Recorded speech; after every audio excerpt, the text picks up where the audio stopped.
Thank you, Travis. Good evening, viewers, and welcome to tonight's regional news. We begin with a story from Haiti. A gang blockade of Haiti's principal fuel terminal has crippled day-to-day activities in the Caribbean nation and now threatens to force the closure of hospitals that rely on diesel generators for electricity. Port-au-Prince gangs in a brazen move this month dug trenches and littered shipping containers at entrances to the terminal to protest a September 11th announcement that the government would cut fuel subsidies due to their high cost. Due to a lack of power, radio station Magic 9 on Tuesday had to halt its morning programming as it was conducting interviews regarding the critical situation created by fuel shortages, one of the station's directors wrote on Twitter. Electricity supply from Haiti's grid is so unsteady that most businesses and offices cannot maintain operations without power provided by diesel generators.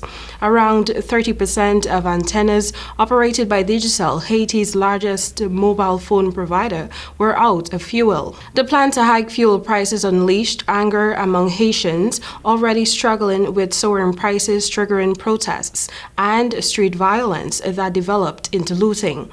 A World Food Program official on Monday said UN agencies and nonprofit organizations lost some $6 million worth of relief supplies during the violence. Haiti's gang violence has accelerated since last year's assassination of President Jovenel Moïse, with kidnappings becoming increasingly frequent and many areas of the country effectively ruled by gangs. Now for a story from Cuba. Hurricane Ian knocked out power across all of Cuba and devastated some of the country's most important tobacco farms when it slammed into the island's western tip as a major hurricane Tuesday. Cuba's electric union said in a statement that work was underway to gradually restore service to the country's 11 million people during the night. Power was initially knocked out to about 1 million people in Cuba's western provinces, but later the entire grid collapsed. Ian hit a Cuba that has been struggling with an economic crisis and has faced frequent power outages in recent months. It made a landfall as a Category 3 storm on the island's western end, devastating province where much of the tobacco used for Cuba's iconic cigars is grown. Tens of thousands of people were evacuated and others fled the area ahead of the arrival of Ian, which caused flooding, damaged houses, and toppled trees. Authorities were still assessing the damage, although no fatalities have been reported by Tuesday night. Now for our last story coming out of Jamaica.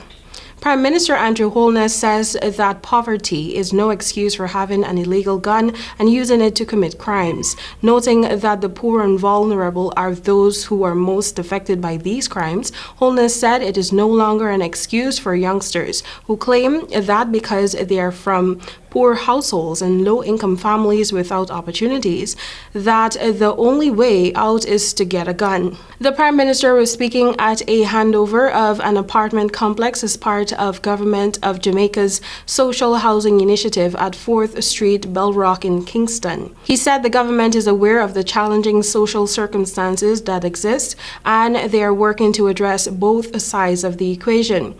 He said they are treating with the social circumstances and they are dealing harshly with criminal and violent elements in the society.